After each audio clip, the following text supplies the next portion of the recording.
What's good, y'all? Today we're diving into a really cool feature of Next.js called server actions.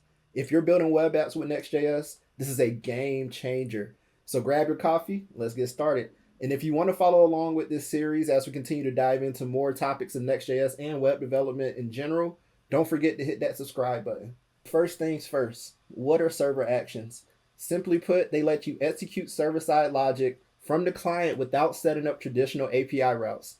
Think of them as a lightweight and more efficient alternative to APIs for server-side functions like database queries, authentication, and data processing. Pretty cool, right?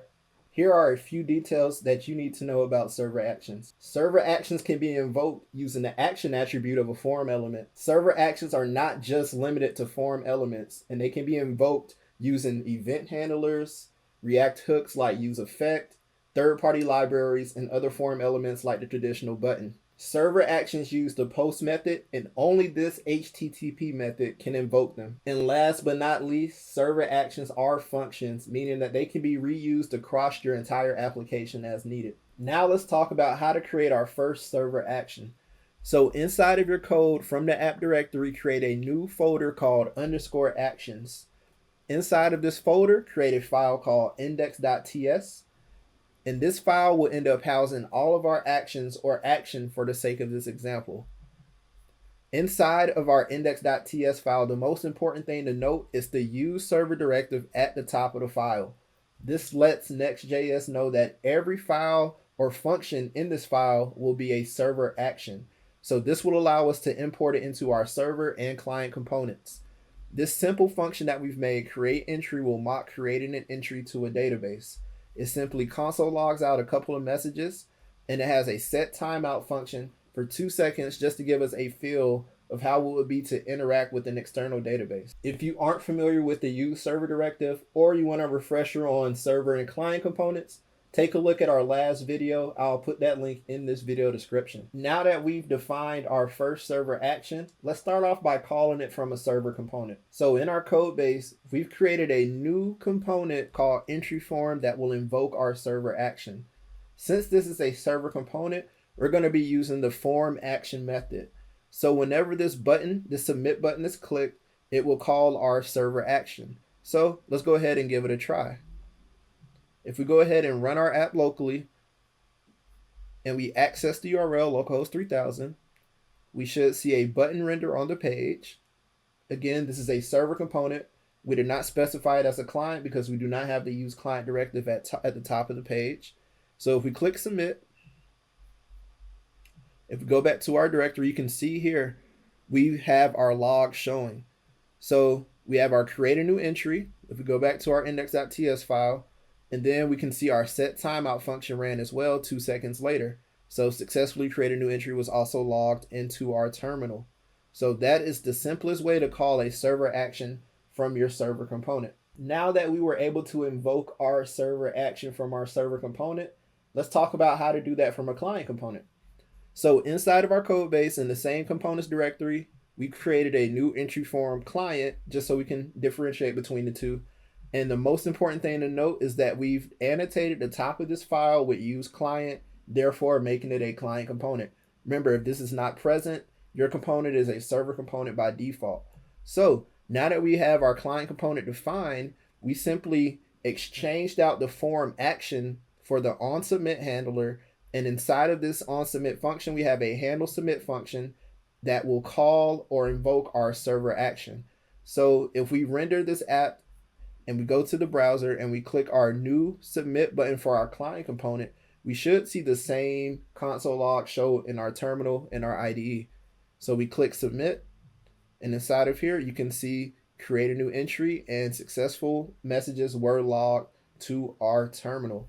So that is how you invoke your server action from your client component. Remember, this is just one of the methods you can use in your client component to call a server action.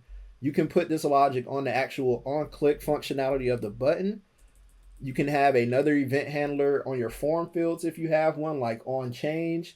And you can also use some of the React hooks like useEffect in order to invoke this server action. Another cool thing that you can do is pass your server actions to client component as a prop. So let's talk about how to do that with a quick code example. Navigating back to our code base in our entry form client, we've commented out our handle submit function, and you notice that now this entry form client has a prop called create entry action, which is just a function that returns void and it takes form data as a type. So, and we've also replaced our original on submit logic that we have with a form action. So now we need to go back to the page where we're calling this from. And you're going to see here that it's throwing an error now because we're not passing the prop that it wants. So we're just going to put this in here, create entry action, and then we're just going to call our function create entry. So now if we rerun our app, we should expect the same behavior. So we click the submit button. And once we click the submit button, we should see the same logs appear. And you can see here that we do see the same logs. So it's multiple ways to call server actions from your client components. Again, this is just another method. So in this case, we're passing in our action as a prop to our client component instead of calling that function directly from the client component. So there's many different ways to attack this. We're going to be covering forms in much greater detail in later videos. So make sure you hit that subscribe button so you don't miss out on those lessons. So why are server actions so awesome? Well, you've probably already seen that with the examples that we've gone over. One, efficiency. So they reduce the need for unnecessary API layers. Two, they give you simpler code. It keeps your logic clean and reduces boilerplate. Three, better performance. Why? Because you're running your code on the server side. Before you start going all in on server actions, let's keep some best practices in mind. Use them for server-side logic only, like database access or third-party API calls. Avoid computationally expensive tasks that might end up blocking your server. And remember, this only works in the app directory, so migrate your project, your Next.js project, if you haven't already. And also note, server actions aren't a full replacement for all APIs. You still may need to use, regular API logic. For public endpoints or RESTful designs, you'll probably want to stick with the traditional API routes. And that's a wrap on server actions in Next.js 15.